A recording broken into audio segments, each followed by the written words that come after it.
I always dreamed of touching those Squidward tentacles as I played his clarinet. Also, Origin Chess Home Studio Reaction. This is Baldur's Gate 3 review in quotation marks. I cast bullet. Can you? No. This is my channel max0r obviously. Baldur's Gate 3 is my current favorite game. Really favorite. It's like favorite at a level I don't think I've played this level of good game in like a long time. At first I was skeptical because I don't like this tabletop type of style it has. I think it would have been much better if it didn't have the tabletop thing. Not better in like playable way, that's like subjective. I think better in way it would have sold more, I guess. I don't know. But again, it's like D&D thing. But then again, this is a video game. On tabletop, you play tabletop. You don't have to have that kind of a visual and like mechanics in video game. Imagine if this was like Witcher 3 or Skyrim with all the things it has. Obviously, like it needs to balance out for that setup. But imagine if there was like how many people would have played it. I'm pretty sure a lot of people like even they liked it, but because of this probably quit the game or something, right? I don't know. I don't think I finished this game, but I think I played a lot. Like maybe I'm nearing the end of it. I don't know. This is one of those games which I didn't Google how it ends or whatever about it. That's how much I like this game. Very rarity. Like I'm pretty sure the last game I liked at that level was I don't know, like Witcher 3 or something. I don't even remember that. But yeah. Obviously this is like party style thing, like how Dragon Age Inquisition had like 4 party, you can choose any of them between and use them as a character or something. People hated Inquisition for some reason, I don't know. It was fine. I'm pretty sure I didn't finish that either. I don't think I've finished any major game in past 10 years, but yeah, always come to an end and somehow stops. I didn't stop with Baldur's Gate 3, I'm still playing it, but yeah, I'm not at the end yet. So it's gonna be interesting. This is by the channel max0r. It doesn't say incorrect summary. It just says review, so I'm guessing he's not going to incorrectly summarize this. But then again, his older reviews, if I remember, they were also like incorrect summaries, so I don't know. Jokes kind of becomes incorrect summaries, so this is going to be interesting. Let's watch it. Remember, if you like, subscribe, so that way I know which type of videos to react to more. If you haven't seen other reactions that I did to max0r and sets and tag, things like that, check out the link in the description or in the end of the video end card, and yeah.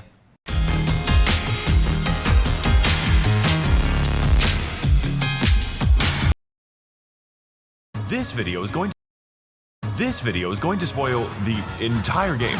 Baldur's Gate 3 is possibly the funniest game ever made, and I do not think it actually intends to be, because it's actually trying to be really gay, taking place in a fantasy world where 4 adult friends are able to play on the same day. This game faithfully and hilariously recreates the D&D experience, all the way down to watching your friends paint the entire ground of their camp with your combustible blood, which turns out can act as the fuse for a bomb. And that is just the beginning of the absolute insanity that this game has to offer. Because in the world of Baldur's Gate, anything is possible, and everything is determined via dice roll. And yes, that does determine whether or not you're going to be transformed. So by the way, you can just like quick save and quick load if it doesn't work for you. So why even add dice rolls? Like I get it, some people like it. I personally hate it because I can't spend 9 hours playing a game. So shit like this kind of annoys me, but then, okay, I get it. I like games where a skill is a thing more than anything else, right?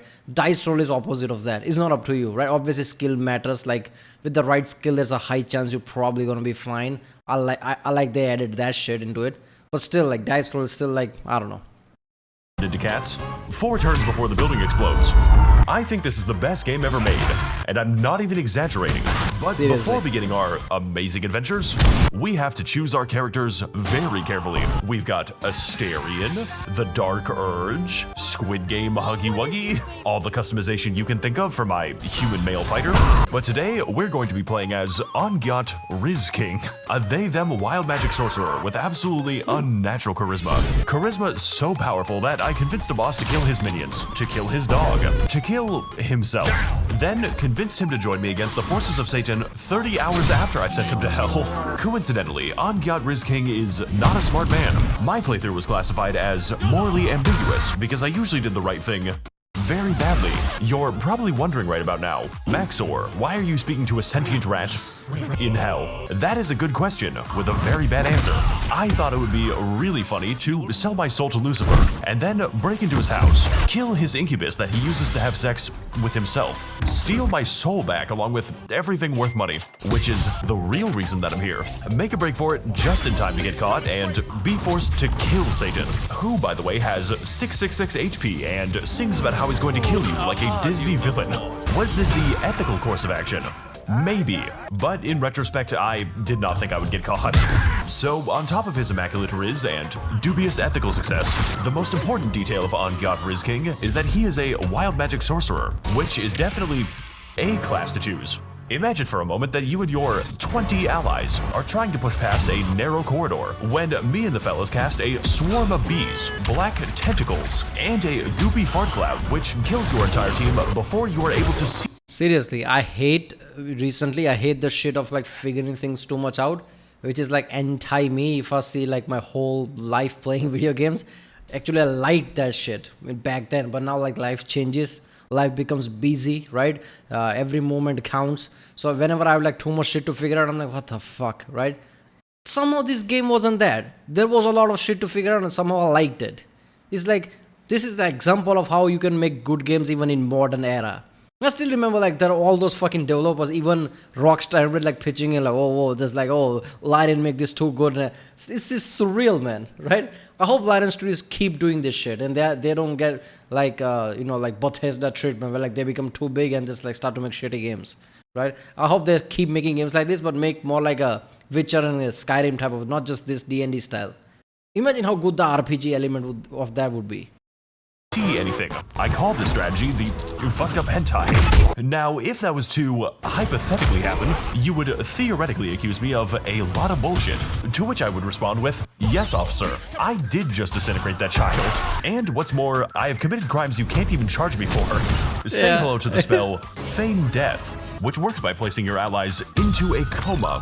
This, I would argue, is not a very useful spell. But if I were to say, give all my money away to a lucky merchant, then he would trust me enough to initiate nap time. And after carefully concealing my presence in a conspicuous dark blob, I will be able to steal my money back plus interest. And what's more, I get a fucking discount next time I show up. Is combat requiring just a little too much thought? Are you perhaps getting tired of taking any damage? Then, my friend, look no further than the Globe of Invulnerability, which does exactly what you think it does. See, the push thing is so OP, right? I mean, oh my god.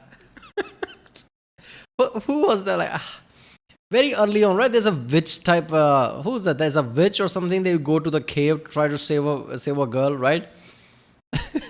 First time, I think there was a vacuum bomb or just push. I don't know. I literally just pushed her and she just dropped into the cave. Like, that's over. I'm like, what the fuck? Then I googled it. Like, then I realized she has some goods, like really good loot or something. Then I reloaded and just went through all the shit, which was annoying. It took a long time just to like deal with all that shit. But I just remember just pushing. You just fall. What do you want to do? Like, boss fight over. A little too well. The only caveat being that the invulnerability happens to work on enemies, and they tend to see invulnerability as an advantage, meaning literally every fight that I use it in devolves into the funny friendship circle. Say, for instance, that you were an enemy whose entire purpose is to explode yourself. If you happen to— By the way, all that I don't want to pause too much, but I don't know what the D&D element of that is, but some of the boss can just cast certain dice on you that makes you like not use certain power, which is like fucking insane. You just tied my hands now the whole battle, right? A lot of things that really feels like tied your hand, not in your hand, which is kind of like, of all the RPG games I've played, I never felt like some things are not in my hand type of way. To wander into the Orb of Comedy, you would be forced to unsuccessfully activate your bomb vest 20 times in a row, hoping and praying for a death that I cannot provide you. Honestly, if you're creative enough, you don't even have to play most combat encounters.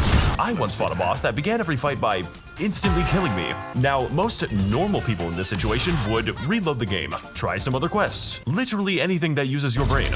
But I am not normal people. I'm autistic. How else do you think this video gets made? The neurotypicals couldn't do this shit. So instead, we are going to cleverly sneak up on him with my entire party, then cast Fear on him, forcing the men to flee while me and the fellows beat him to death with hammers. Another time, I was stuck in a difficult combat. This time I found out that I'm that guy. Any other scenario, I'm like, fuck this shit, reload, play something else. In any game. Somehow in this game I became competitive. Like, fuck that, I'm not reloading, I'm finishing this shit. Even if some things were really OP, like something literally out of my level or whatever, I've found any means necessary to finish that. The awesome thing about it is that you can do that in this game. It's like, okay. That encounter with a invincible doom spider. At which point, I transformed him into a more reasonable animal and forgot about him for the rest of the fight. Of course, magic doesn't always have to be used for combat or stealing. Sometimes it can be used for productive things, like remote detonation. Imagine for a moment that you were tasked with solving a murder because the elephant police are being racist. Not against non-elephants, mind you, just immigrants. My guy is a reactionary ranch soda. You would be able to quickly resolve this. The early stage when the ship crashes, right? There's a place there which you're supposed to, like, I don't know, like drop below, and that's where all the enemies and thieves or whatever, because you have to open the door from inside or something. I don't know, right? I don't know what the name of that is. I realized that is all out of my level or something. So only thing to do is like blow up those crates. Somehow I figured it out. My entire team was fucked up, but somehow I won. Situation by performing necromancy and asking the murder victim who killed them. Alternatively, if I wanted to, say, kill everyone in the goblin camp without conventional methods, I could simply cast Speak with Animals and gently convince the local spiders to begin an arachnid race war. In fact, you can use this on any animal in the game, including threatening rats into revealing their cheese location, I know this or shit. the cat that narrates like a noir detective. Although I do think it is very strange that I don't have to cast it before speaking to gnomes. But honestly, out of all the magical items you can obtain in this game, my favorite No, fuck that. I'd rather talk to spiders. There you go. was definitely the Gamer Sup's energy drinks, because it gives my character enough energy to leap 50 feet through the air and take extra actions per turn. It gets mailed to you as this cool alchemy powder so you can save on gold and craft it into useful consumables. Gamer Sup's has all kinds of cool spells like Grandpa's Ashes, Guacamole Gamer Fart 9000, and my personal favorite, Lean. These are actual flavor names. We're also working on Part 1 is from him. Who's the Russian Badger? Russian Badger, there you go, right? you guys an official max0r cup. This is not the official max0r cup. I would put boobs on it. But if you want other cups with boobs on them, you can find the shop for them here in Description Alley, right next to the subscribe store. And use code max0r for 10% off all spells. I am not responsible for what comes after. See, that's what he's talking about. Spread your ass open, dude. You can do the rump shaker, huh? Dude, this car kicks ass, and I can watch Madagascar while I'm driving. Jesus fucking Christ. Just saw a wizarding duel outside Walgreens. One wizard cast a bullet at the other and stole his magical herbs. Turns out Gale wasn't actually a crip. Or maybe now he is. Wizarding life truly is amazing out here in Pennsylvania. Because when you join the Wild Magic Gang, you aren't just making a character. You're making a mistake. By the way, again, I want to pause to bitch about this, but you can switch between the character, great, but now you're that character, right? And any scene that triggers, that has any dice roll element to it, that will only be counted for whatever you chose. Your other party member just like, I don't know, like hanging out or some shit, right? It depends on that, like just suddenly locks you out, you can't even switch back. The conversation starts, you're like, what the fuck, now to reload back to get the character I wanted? Which is like insane, like you need to switch between them, right? I get it, like between traps and things and all that, every party member's traits gets counted. But whenever like, suddenly a scene comes or like you encounter something, you're locked now, right? Whatever character you had is now locked. And like, oh my god, now to reload and how to remember this is the point where a scene's gonna trigger and get my main character or whatever. Which is like insane, like it locks you out for some reason. In conversation, you should have some kind of element where you can switch the character who you want to talk with. I don't know. Wild magic sorcerers have a random chance to select an effect from a list of 100. As long as you install the mod that adds 80. Every spell my character cast was a guarantee that something will happen, and whether or not I wanted that to happen is a different story entirely. Consider the scenario that you and your heroic party are desperately trying to escape an underwater prison. And no, this time it wasn't for bestiality. It was for hate crimes. You have 5 turns to escape before your character reenacts the Titanic. This is when you make the critical mistake of casting a spell, which triggers the random effect of lock all doors, magically transforming this exploding prison into an exploding coffin. That is a reload. Or how about the time that I was tasked with holding onto a torch under penalty of death, whereupon the game decided that it would be really funny if I was banished to another dimension, because it would be even funnier if I happened to reload the game and immediately get petrified. Okay, look, I am exaggerating a little bit here. After all, the chances of you transforming into an ovine on your 3rd try would be would be pretty low. Of course, wild magic doesn't always have to ruin the game. Sometimes it can do really helpful things, like permanently inflict my character with the Clown Curse, which is, by every metric, an objective upgrade. I had an emotional cutscene after I got this, and I'm sure it made everyone feel better. Here we have the fight with the giant robot, where I accidentally transformed myself into a cheese wheel. This gives us all kinds of new abilities, like cheesy smell, which would be really good if, the robots could smell. Now, due to the obvious limitations of my class, Baldur's Gate 3 provides a myriad of options for customization, leveling, and companions, who, by the way, can be respec'd into By the way, did you find less ADHD editing this time? Because my head is not hurting and it's like a half a video somewhat. Is it just me? I don't know. I don't think it's just me. any other class, making strategies like the 4-man gambling squad and Jurassic Park completely possible, but not exactly viable. Personally, I find it completely bullshit that I do not get an intimidation bonus for walking into the bank with 3 fucking velociraptors. Like, do you see this very often? So, to get at the true heart of the Baldur's Gate 3 experience, we have to make some friends, and eventually have sex with most of them. Honestly, it's pretty easy to forget that this game has combat. Personally though, I didn't— By the way, what the fuck? You just talk nice with people. You don't even realize like you're in a romance point or something, right? Which is another thing I noticed. Like, what the fuck? I'm just being nice here. get with any of them. Mostly because I can't show it, but also because I was interested in a more acquired taste. That's right, baby. Gay sex with Squidward. I always dreamed of touching those Squidward tentacles as I played his clarinet. Also, if you don't have sex with anyone human, the camp skeleton just— You're gonna jumpstart your disease or whatever. You're gonna turn into that even faster now. insults you for having no bitches. And thus thou art alone. Shadowheart, more affectionately referred to as Shart, is a cleric of Shar that I spent the entire game gaslighting into a religious fundamentalist. Then, as soon as that became slightly inconvenient, beat her to death with my entire party so badly that I could not revive the body for round 2. Now, Shadowheart could have survived if I actually trusted her, but unfortunately, she is a white woman. And I don't trust those. Gale is an aggressively bisexual wizard with— I didn't know max0r was woke. Okay. Killing Shadowheart? Wait a minute, like what? I don't think I've been to the conclusion of that, whatever her thing is. Come on, man. Is Shadowheart turning out to be something bad? Don't ruin the game for me, come on. a nuclear bomb inside of his chest. And, it wants me defeated boots. Now, Gale claims this is because of his relationship with an actual goddess, but I don't believe him. Not because that's completely insane, but because I've seen how Gale behaves around me. This motherfucker is gay. And since I've covered all this Pretty game's sure he wacky is, right? and funny spells, I decided that I was going to respec Gale into a barbarian and give him a gun. This wizard may be out of spells, but he is not out of shells. Will is a daring and noble warlock who is constantly told what to do and treated like a dog by a demon girl. Wait a minute, was that a mod? The gun thing? I need that. Point blank, just broad daylight, bang.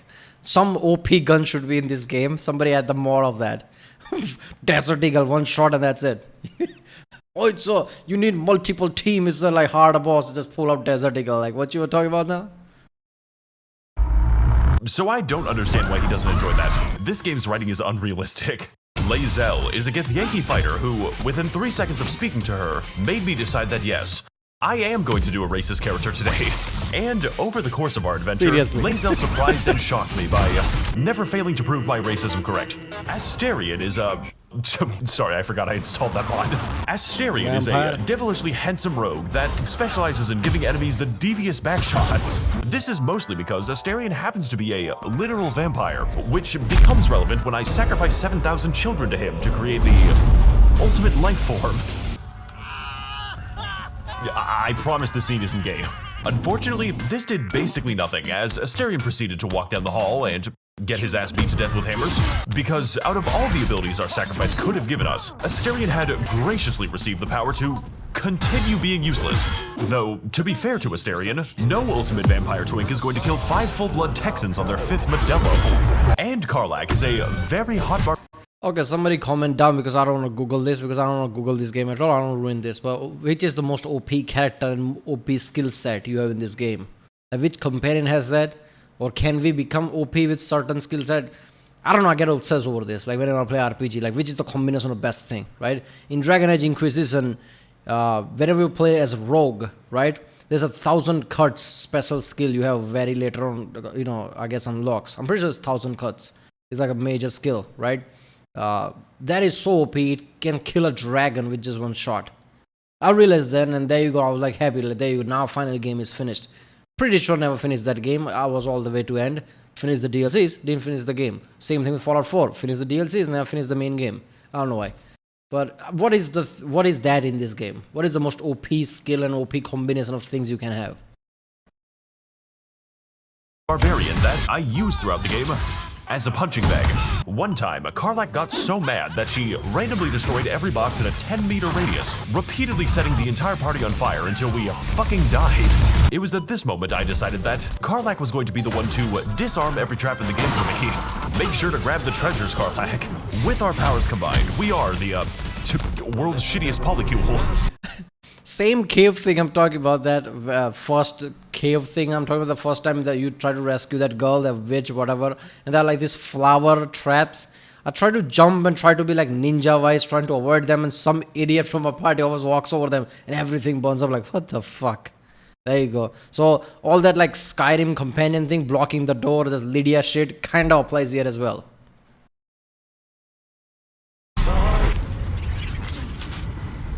We're having so much fun without Shadowheart. So, as the world's shittiest polycule, it naturally falls to us to combat the forces of Big Straight and stop the Squidward ethno-state.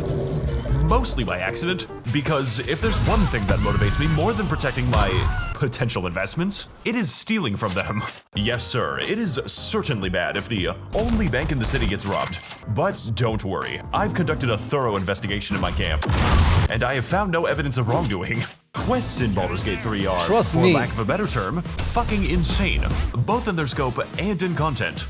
Mostly the content, with multiple contingencies for failure, partial success, or the classic unrestricted Japanese war crimes. Truly, the sky is the limit in Baldur's Gate, and the only thing preventing you from achieving your dreams are the consequences of your actions. If, for instance, you were to ride the calamari carousel, a future character will roast you for your crimes against God in front of your friends. Your choices matter in Baldur's Gate 3. One time, I decided... They will? In front of your... The dog from Doge was assassinated today and the Pittsburgh mad. Okay. Friends, your choices matter in Baldur's Gate 3. One time, I decided to visit the circus so I could piss off the local genie so badly that he sends me to Jurassic Park. But that's not important right now. Exploring the non-insane part of the circus, we find ourselves enraptured by the performance of Dribbles the Clown. The only problem being that while investigating a series of murders by shapeshifters, I had already met Dribbles the Clown, and I was carrying his severed torso in my inventory. Safekeeping.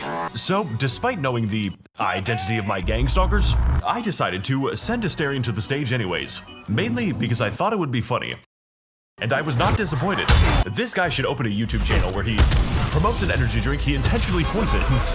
Now, you're gonna want to be careful after doing this quest, because unbeknownst to you, one of your crewmates has been replaced by an imposter. And worst of all, I am kind of into this. Can you shapeshift yourself pregnant? So, whether you know it or not, you are going to be playing Among Us for the next... One of these days, YouTube's gonna cancel his old channel, right? And he's not gonna go nowhere. I don't think YouTube's even gonna answer, why did I cancel your channel?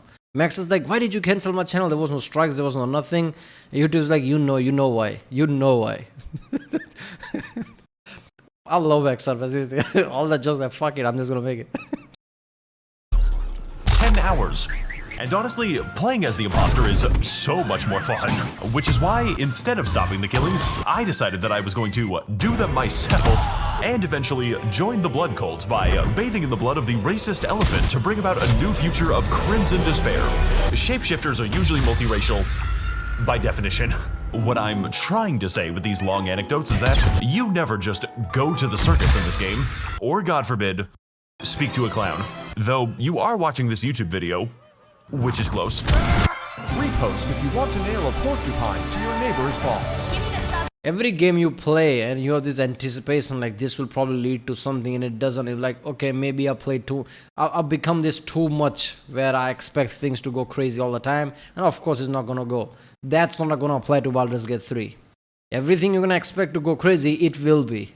Everything will have some kind of like something will happen here, it will. That's what I love about this game. Something will happen. I feel like whatever my cynical view is, whatever I expect things happens in this game. That's why I like it more. I don't know. Shake your ass. Take your hands off it and shake that shit. Animals are so fucking funny! Welcome to the first major dungeon of the game, appropriately named Central London. And like the actual London, it is unfortunately filled with the English. You can really tell because you can't understand anyone and the food is inedible. It is here that Baldur's Gate really shines as a game where you can do almost anything, and an unlucky developer will be forced to code it. There are 3 targets for you to kill in the Goblin Camp, or if you're bad enough, several dozen, each with their own personalities, weaknesses, and premium cheese strategies. Needless to say, this channel is not going to offer you any good advice. After all, there's a lot of guide videos for this game alongside race tier lists. So while I'm not going to be sorting you by phenotype, what I can give you is a taste of the premium cheddar. Okay, so you're gonna want to start out by going invisible and placing a wyvern toxin into the Kool-Aid. Then lead a toast by declaring that we are going to drink until we die. Make sure that Asterion is the one to do it, by the way. We don't need him anymore. Heading inside, we take care of our first target by following her to a secluded location, summoning a cloud of daggers. And Seriously, man, I still believe this was like more like Oblivion, Skyrim, whatever, like open world style game. Proper open world style game. It's still an open world game, but it's like limitations, which are every time combat starts, I have to worry about stamina and everything. I can only do 1 or 2 moves. Like, god damn. I get it, like becomes more challenging the tabletop, but I don't know. Even if you want to sneak and shit like that, if like you enter combat or something, now you have to like think about how much stamina and whatever you're using, right? Which is like And by the way, you have to like sleep every time if you want to like regenerate those spells, which is like okay. I guess you're gonna. Elder Scrolls give you beds to sleep. Nobody does that. This one's gonna force you to do it. And then initiating verbal exchange, locking her into our conversation while she is slowly stabbed to death. This isn't considered a crime, by the way, because, well, they can just walk out. Just don't hit a piece of wood while you're doing that, because then you're not going to be killed for assault. You're going to be killed for destruction of property. The next trick we're going to do is called Minthara's Skip, because we are going to be summoning a random spectator to skip to the end of Minthara's life. Just pray to God that she doesn't go down easily, because the spectator certainly won't. Finally, we have our third target, Dror Razglin, who is slightly hard to kill the conventional way.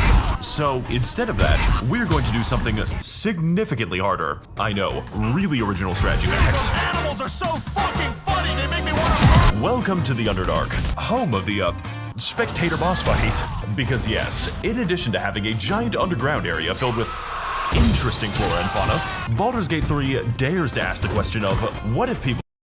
At least it doesn't make you find all the fucking lotuses or whatever that is. What was that? Fucking glowing things in Sky, Black Ridge in Skyrim. Like, ugh, God. Do the chore. As soon as you enter it, the first room, it tells you to do the fucking chore. In the Underdark had a different skin color to me, and completely unrelated to that, what if there was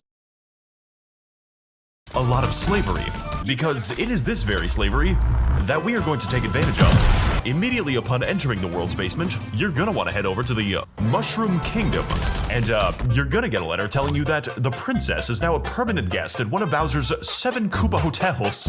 Talking to the giant mushroom, you're gonna have to explain to him how reanimating the bodies of dead velociraptors is technically not a war crime, but what I'm going to use them for is definitely a war crime. And after playing a game of Pokemon with the corpses that your enemies reanimated, we steal their boats and progress down the river towards the Iron Fortress of Grimforge. This place fucking sucks dick. I'm gonna kill myself. Welcome to Grimforge, home to kinds of people, whether they're enslaved or enslaving. You really only have 2 options here in the Grimforge. eavesdropping in on the local Minecraft Let's Play. We overhear rumors of an ancient and powerful explosive, which will purchase my child labor at least 30 minutes of Roblox time. And after gently ascertaining the location from their bodies, we carefully confiscate the nuclear weapon using a refined negotiation tactic where I lie to them. Now equipped with the most powerful bomb in the game, we are presented with a choice. We can either use this bomb to help the gnome slaves finally achieve their freedom, or we can use it to kill Jor Razglin. So, going back to the goblin camp, we discover through some experimentation that Jor Razglin doesn't actually die to the bomb that I just placed. So, into the hole you go, I guess. And that is how you quickly and efficiently speedrun the goblin camp. Make sure to subscribe for more convenient time saves. Peter, what are you doing? Crowd. What the fuck? Okay, so the point I'm trying to get across, really badly, is that this game is utterly massive, and it absolutely does not stop you from destroying it. Because in Baldur's Gate 3, every single mistake... When they said it's a big game, I'm like, okay, it's gonna be somewhat big. Really, it's not gonna be that bigger, right? Like, not bigger as Skyrim, or even The Witcher 3, with like, considering how big the map is. It's big. I don't know how big it is compared to other one. It's really fucking big. You can feel it, how big it is. ...you can possibly make is going to come up again. And most of the time, it is in the form of racial conflict. For instance, do you want to be a good Samaritan and free the Deep Gnomes from their unjust imprisonment? Well, congratulations. You just happened to free the Deep Gnome clan's Grand Wizard. I hope you're ready for a race war in 20 hours. Because if you happen to misplace a certain bomb, then he's going to happen to make Hiroshima look like a fucking joke. Personally, this kind of stuff is the funniest. That was the best thing ever, not gonna lie, because moral dilemmas is like games don't touch that at that level, right? I think, you know, like how in Skyrim, right? What's the Markarth? In Markarth, you free all those people from the like jail, cave, whatever.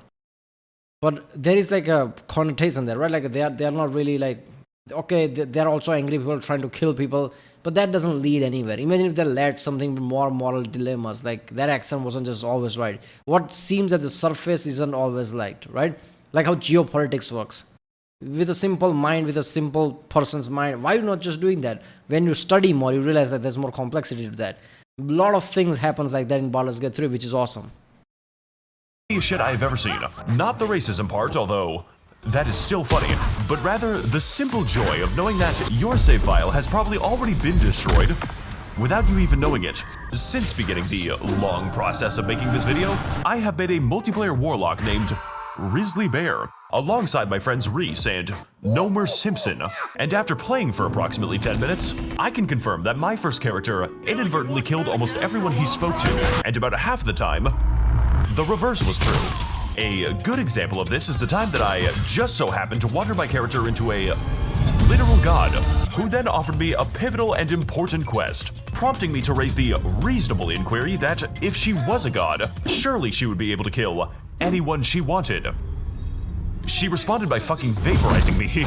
Overall, this is in every sense of the word a role-playing game, provided of course you want to roleplay as a dumbass murder goblin. Otherwise, why do you even play video games?